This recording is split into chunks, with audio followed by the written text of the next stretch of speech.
Clinical exposure కూడా Georgia number 1 country అండి. ఓహో. ఎందుకంటే ఇప్పుడు టిబ్లిసీ ఉందనుకోండి, జార్జియా యొక్క క్యాపిటల్ టిబ్లిసీ అని. టిబ్లిసీ city is health city of the Europe కి గుర్తింపు పొందింది. ఆల్మోస్ట్ ఎవ్రీ ఇయర్ ఒక 20 నుంచి 25 లక్షల మంది పేషెంట్లు సర్జరీలకు వస్తారు ఓకే. టిబ్లిసీ సిటీకి. అండ్ డైరెక్ట్గా అక్కడ క్లినికల్ ఎక్స్పోజర్ చూసుకున్నా కానీ అమెరికన్ హాస్పిటల్స్, జర్మన్ హాస్పిటల్స్, ఇలా వైడ్ రేంజ్ ఆఫ్ హాస్పిటల్స్ ఉన్నాయి. అండ్ మన యూనివర్సిటీస్ కూడా చూసుకున్నా ఆల్మోస్ట్ ప్రతి యూనివర్సిటీ కూడా మినిమం 4,000 to 5,000 బెడెడ్ కలిగిన హాస్పిటల్స్ కలిగిన యూనివర్సిటీస్ మనవి. సో అందుకే ఏంటి అంటే జార్జియా మెడికల్ ఎడ్యుకేషన్లో we can say number 1 country వరల్డ్లోనే. లాంగ్వేజ్ ప్రాబ్లం ఉండదు, క్లినికల్ ఎక్స్పోజర్ బాగుంటుంది. అండ్ కమింగ్ టు మనకి ఈవెన్ టూరిజంలో కూడా చూసుకున్నా ఎవ్రీ ఇయర్ 2 to 3 crores టూరిస్టులు జార్జియా విజిట్ చేస్తారు. Safe country.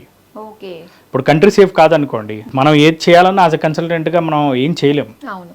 ఈవెన్ యూనివర్సిటీ వాళ్ళకి కూడా ఏం చేయలేరు. సేఫ్ కంట్రీకి, ఎలాంటి ఇబ్బందులు లేని కంట్రీకి పంపించుకున్నప్పుడు ప్రశాంతంగా ఉండొచ్చు పేరెంట్స్.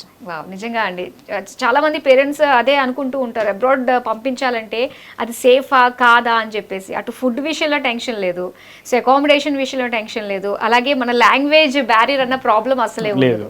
సో ఇవన్నీ కూడా ఫుల్ఫిల్ చేస్తూ చక్కగా డాక్టర్ అవ్వాలనుకునే ప్రతి ఒక్కళ్ళకి కూడా ఒక మంచి ప్లాట్ఫామ్ అనే చెప్పాలి వి సోర్స్.